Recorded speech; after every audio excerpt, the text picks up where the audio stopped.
Okey, bismillahirrahmanirrahim. Saya nak sambung sikit lagi. Abdullah bin Abbas radhiyallahu anhu berkata lagi, Muhaimin dalam ayat ini membawa masuk syahid iaitu sebagai saksi, hakiman ataupun sebagai hakim, aminan yang boleh dipercayai. Semua pandangan ini hampir sama. Jadi bila kita sebut Allah yang Maha mengawasi, kenapa ada kaitan dengan Allah ya syahid kan? Allah yang Maha menyaksikan. Kadang-kadang kita dalam kehidupan seharian, kadang-kadang kita sebut macam ni, muslimin-muslimat, tak apalah, yang penting Allah tahu. Ayat tu kan. Yang penting tu. Biasalah kita kan. Bila terbit perkataan ni, bila kita rasa kecewa dengan manusia, contoh kan, tak apalah, aku buat kerja, aku buat kerja aku je. Yang penting Allah tengok, yang penting Allah tahu. Terbit perkataan begini ni setelah di hujung kita kecewa dengan manusia. Baru datang betapa kita ini baru nak cari pandangan Allah. Contoh begini, orang pekerja, orang kerja kan, ada yang suka mengekon apa-apalah bos kan, jadi cepat naik pangkat, cepat naik gaji kan. Tapi ada pula hamba Allah ni kerja teruk apa semua, kerja teruk begitu begini, sampai kawan-kawan kata kau ni kerja teruk, bos bagi kau kerja macam-macam, kau kena buat tu kan ni, tapi kau tengoklah gaji kau tak naik, kan, pangkat tak naik. Kawan pula pergi cucuk-cucuk kan, api-api kan, kata baik tak payah kau ni gini-gini, nasib kau lah ni. Akhirnya mungkinlah memula dia rasa begitu, begini. Lama-lama dia akan terbit perkataan, tak apalah, yang penting Allah tengok. Tak apalah, yang penting aku buat kerja aku. Maksudnya dia dah terputus. Tak apalah, bos tak nampak dia kerja, bos tak pandang, bos tak hargai. Subhanallah, akhirnya hikmah besar bagi orang yang melalui ujian demi ujian kan. Semua manusia, kita, saya, termasuk saya semua, kita sentiasa diuji oleh Allah. Walaupun kita mencari Allah di hujung ujian pun, Allah tetap terima kita. Masya Allah, Allahu Akbar. Tuan-tuan puan-puan sekalian, kita kadang-kadang kan, selagi mana tak sampai dinding lah, tak sampai terduduk lah, kita masih cari manusia. Kita masih menggantungkan pada diri kita, usaha kita, ikhtiar kita, buat itu, buat ni. Sampai berjaya, kadang kita lupa, Alhamdulillah, tengok idea saya benar kan, contoh kan, wow tak, macam itulah kan. Kadang-kadang kita mencari Allah di penghujung ujian kan. Alangkah indahnya kalau di awal ujian, di awal urusan, di awal perbuatan, di awal sesuatu, kita dah mula dengan nama Allah. Bismillah, sikit bismillah. Apa-apa pun bismillah. Walaupun benda tu handal sangat kita buat, tutup mata pun boleh buat, buka pintu tak ada masalah, turun tangga tak ada masalah. Tapi ada orang dia sentiasa apa-apa bismillah dengan nama Allah, bismillah dengan nama Allah. Saya baca dalam kitab ni tafsir oleh Tuan Guru Haji ni Abdul Aziz Ni'mat. Ada satu tim sekarang dikutai oleh Ustaz Saifuddin. Masya Allah, ada satu tim yang sedang ambil balik dengar ceramah-ceramah keset-keset lama arwah Tok Guru ni Abdul Aziz. Sekarang mereka dah siapkan tafsir Al-Fatihah dan juga tafsir 3 kul. Subhanallah, bila Tok Guru kupas Bismillahirrahmanirrahim, saya tak semena-mena boleh menangis. Saya kata, ya Allah besarnya. Dan bismillah saja Tok Guru kupas, Tok Guru tafsirkan panjang. Dia kata, siapa yang menyebutkan bismillah dalam setiap awal perbuatannya, dia akan dapat pertolongan Allah. Dan dia akan rasa sentiasa diawasi Allah. Sebab dia buat, dia tahu Allah ada bersamanya. bersama dengan dia, kalimah bismillah ni. Dan dia sentiasa menjadi hamba Allah yang bersyukur. Sebab apa jadi hamba Allah bersyukur? Sebab kan contoh nak makan bismillah, akhirnya dia tahu dia makan ni dengan nama Allah, dengan izin Allah dia boleh makan. Bila dia turun tangga, bismillah. Bila sampai dah selesai, dia bismillah ni diterangkum dengan menyebut nama Allah. Kedua terangkum menyatakan berjalan turun tangga ni kerana Allah. Maksudnya dengan izin Allah. Sebab ada orang jatuh tangga, bergolek-golek jatuh dan sebagainya. Jadi bismillah ini adalah satu penyataan kita sebagai hamba, menyatakan bahawasanya dengan nama Allah, dengan izin Allah, dengan pertolongan Allah, dengan rahmat Allah, boleh turun tangga dengan selamat. Pegang selain kata bismillah. Masya Allah. Bila sampai kita rasa semuanya itu, terus dapat perlindungan Allah, pemeliharaan Allah. Masya Allah.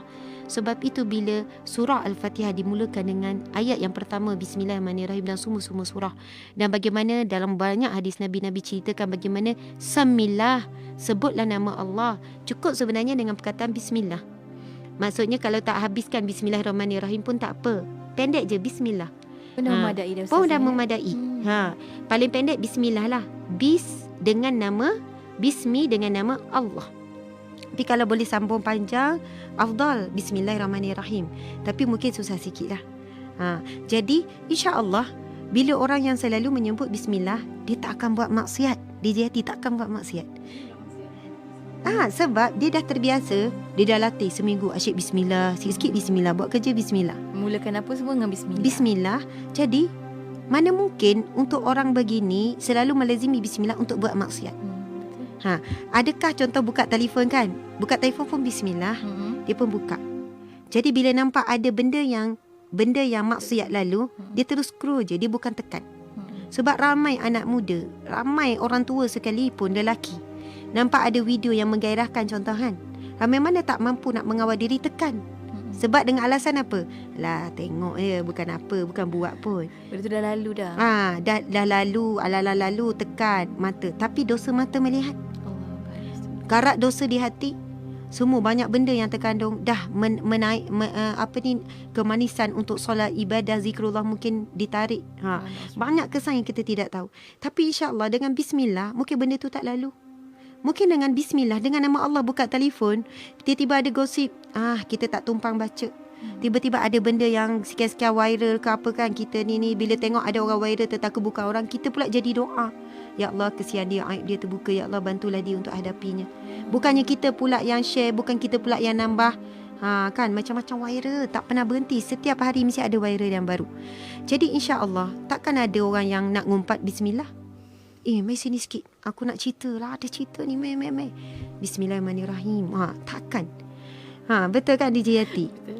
Sebab itu orang yang membiasakan bismillah, kita kena ajar anak kita. Nabi ajar kanak-kanak dalam satu hadis Nabi, dia nak ambil makanan, kanak ni lapar, budak-budak kan, dia terus nak ambil.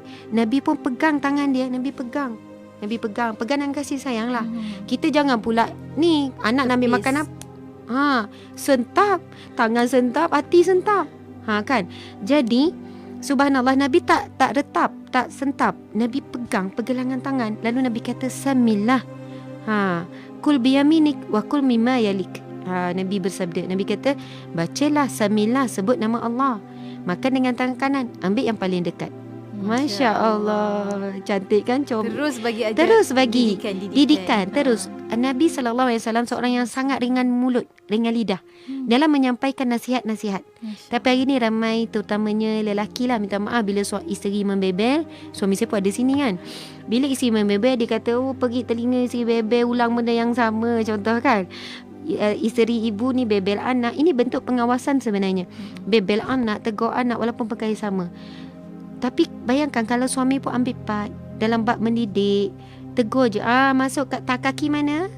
Kan, masuk rumah kaki mana? Tadi tu nampak kaki kiri, keluar balik. Contoh macam tu kan. Okey, masuk kaki kanan. Okey, masuk rumah baca apa?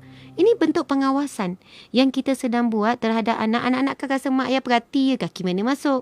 Tak bagi kaki mana masuk pun perhati. Lepas tu baca doa ke tak? Lepas tu bila solat pun perhati je.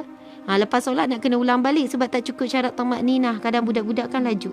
Bila nak makan perhati je. Makan tu kenapa suap banyak tu, suap sikit. Kenapa cepat telan, kunyah betul-betul. Perhati. Subhanallah. Ini di antara kesan orang yang beriman dan beramal daripada nama Allah Al-Muhaimin. Allah yang maha mengawasi. Kan, melalui kita mendidik anak dengan pengawasan. Mudah-mudahan bila kita dah mati, bila kita dah tak ada, dia merasakan bahawasanya dia sedang diawasi oleh Allah Subhanahu Wa Taala. Allahu Akbar, masya-Allah. Okey, di antara penutup, nak kata penutup ke ya, DJ Yati sekarang pukul berapa? Betul dah Ustazah. Dah nak kena berhenti. Okey. Nama Allah Al-Muhaimin membawa makna yang sangat banyak dan mencakupi makna kesempurnaan dari segala sudut. Antaranya Asy-Syahid. Okey, pertama, sekarang ni kita nak sebut ada 5. Ada 5 dalam nama Allah Al-Muhaimin, ada 5 pecahan. Yang pertama, dalam nama Allah Al-Muhaimin yang maha mengawasi, yang maha memelihara ini, yang pertama iaitu Allah Asy-Syahid. Dia maha menyaksikan apa sahaja yang muncul daripada makhluk. apakah dalam bentuk ucapan ataupun perbuatan. Tidak sedikit pun yang tersembunyi dari sisi Allah segala perbuatan mereka. Dia Maha melihat perkara yang sehalus-halusnya, yang terpendam di dalam hati, yang tersemat di dalam batin, apatah lagi yang zahir dan nyata. Jadi bagi nama Allah Al-Muhaimin, maksud yang pertama, Allah yang Maha menyaksikan. Allah yang Syahid, nanti kita akan sampai nama Allah yang Syahid lah, iaitu Allah yang Maha menyaksikan. Bila Allah pelihara, bila Allah awasi, Allah nampak segala-galanya sampai ke dalam hati kita. Sebab itu muslimin muslimat sekalian, ada satu hadis Nabi kan, Nabi sebut, barang siapa yang berniat untuk melakukan suatu kebaikan, telah dicatat baginya pahala. Dan apabila dia melaksanakan kebaikan tersebut, akan digandakan 10 kali ganda. Subhanallah. Subhanallah, Allah Akbar. Dan kelebihan ini hanya diberikan kepada umat Nabi Muhammad sallallahu alaihi wasallam sahaja. Umat terdahulu, nabi-nabi sebelum Nabi Muhammad tidak ada kelebihan ini. Kelebihan yang mana Allah telah mengambil kira niat di dalam hati, kalau nak buat perkara kebaikan telah diberi pahala, belum buat lagi. Sebab itu selalu juga saya maksudnya saya share dalam ceramah, mungkin di Aikim pernah sebut, kalau boleh kita buat satu list, tulislah di kertas A4, buat ya muslimin muslimat sekalian, satu kertas A4, tulis list apa kebaikan yang kita nak buat setiap hari, rutin amal soleh yang kita nak buat setiap hari. Mungkin bermula pada solat sunat subuh, kemudian nak buat solat sunat ialah solat sunat sebelum subuh, kemudian nak buat solat duha, kemudian ada orang nak tulis insya-Allah setiap hari nak buat solat tasbih, contoh apalah. Lepas tu nak buat sedekah subuh, kemudian nak solat sebelum zuhur, solat selepas zuhur, kan contoh. Dia tulis list apa kebaikan dia nak buat. Lepas tu sekian, sampailah ni, keluarlah 10 list contoh satu hari. Jadi bangun pagi-pagi, pasanglah niat, baca list yang kita tampal dalam bilik kita ke kat mana-mana ke kan. Ya Allah, insya-Allah pada hari ini ya Allah aku nak solat ni, aku nak buat ni, aku nak buat ni ya Allah, nak buat ni. Bukan permainkan, betul-betul niat nak buat. Jadi doa kan. Ya Allah nak buat ni insya-Allah. Kalaulah sekiranya ada halangan untuk buat, ada tiba-tiba pagi kelang kabut berlakulah kematian, contohnya tiba-tiba kita pergi ziarah orang mati kan, ni tak solat duha, seorang-kurangnya dapat tak pahala tadi? Dapat. Dia dapat pahala masa niat pagi tadi. Jadi jangan biar berlalu. Kalau kita tak sempat nak buat amal soleh yang kita nak buat, kurang-kurangnya kita ambil bahagian pahala tu awal-awal lagi. Kena bijak kan Ustazah? Kena bijak. Maksudnya kita dapat ilmu, kita terus fikir macam mana aku nak beramal dengan ilmu ni, supaya setiap hari mesti pasang niat. Itu kadang-kadang saya tunjuk contohnya, bukan nak kata kami baik ya, bukan kata kami bagus, tapi pagi-pagi anak sebelum pergi sekolah, kita ada masa bangun subuh awal, dia orang dah ready 6.30 semua dah siap dah kan. Jadi ada masa setiap orang kita akan saya minta okay, Atikah apa ni Atikah hari ni, kata insya-Allah Atikah akan belajar sungguh-sungguh, insya-Allah pagi Atikah akan baca Al-Maqsurat, insya-Allah pagi ni Atikah akan baca ni Al-Kafi, habiskan di sekolah gini-gini. Saya kata okey, insya-Allah mudah-mudahan Allah izinkan. Okey Luqman, apa niat Luqman pula? Maksudnya kita latih anak kita memasang niat-niat yang baik di pagi hari. Masya-Allah. Apa yang dia orang nak buat, kurang-kurangnya masa dia niat tu dia dah dapat pahala. Tetapi yang istimewanya, orang yang dah berniat awal, bila dia buat digandakan 10 kali ganda. Masya-Allah. Berbeza kalau orang yang buat tanpa niat. Kadang-kadang kita buat tanpa niat, tiba-tiba kan? terbuat. Tiba-tiba buat begini-gini. Tapi hebatnya Nabi SAW sebut, barang siapa yang berniat melakukan suatu kebaikan telah diberi pahala. Sebab apa? Allah yang Muhaimin, Allah yang Maha mengawasi. Allah yang Muhaimin, Allah yang Maha mengawasi, Allah yang Maha menjaga, Allah yang Maha memelihara. Lepas tu Allah Maha memerhati. Allah sedang mengawasi kita. Jadi Allah tengok apa yang hati kita niat dan sebagainya. Masya Allah. Okey, yang kedua minta maaf, Ar-Raqib, Allah yang Maha mengawasi, maksud dia samalah. Kemudian yang ketiga Al-Mu'min, Allah yang Maha memberi keamanan. Orang yang Allah awasi, dia akan rasa aman. Maksudnya kenapa rasa aman? Ya, tak tenang, aman. Orang lain pandang. Satu. Kedua, Allah akan pelihara daripada mara bahaya. Ya Allah. Dalam nama Allah yang Maha mengawasi, macam kita lah awasi anak kan. Anak kita yang baru pandai berjalan.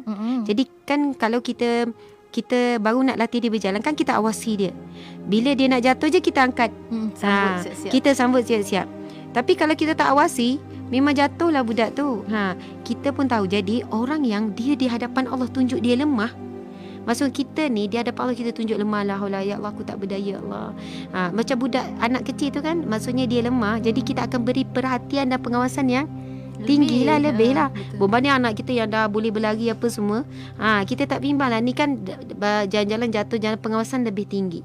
Jadi lagi lemah kita di hadapan Allah, lagi kita menghina diri kita di hadapan Allah, lebih tinggi pengawasan yang kita dapat daripada Allah. Masya Allah. Lagi kita menghinakan diri, lagi mulia kita. Lagi kita membenamkan diri, kemampuan kita, lagi kuat kita. Sebab Allah akan berikanlah kekuatan, Allah berikan perlindungan. Jadi daripada nama Allah yang Muhaimin, Allah yang Maha Mengawasi ini, kita akan dapat daripada Allah Al-Mu'min. Jadi ada orang berniat jahat, ada orang nak sihir ke contohnya, ada orang nak jatuhkan ke, tapi Allah dah awasi kita. Masya Allah. Sebab itu bila kita zikir, Ya Allah ya Hafiz ya Muhaimin, Engkau lah yang Maha menjaga, Engkau lah yang Maha mengawasi. Ya Allah, aku serahkan diriku Ya Allah dalam penjagaan dan pengawasanmu Ya Allah. Dan kita akan rasa macam kita telah serahkan kepada kuasa yang paling berkuasa. Kita akan rasa Masya Allah, rasa tenang. Okey, keluar. Kalau berlaku pun keburukan, itu maksudnya bukan kerana Allah tidak mengawasi kita, tetapi insya-Allah keburukan itu kita boleh laluinya dengan sabar. InsyaAllah. Mesti ada jalan keluar. Dan kita akan rasa tenang. Alhamdulillah, apa pun keburukan berlaku.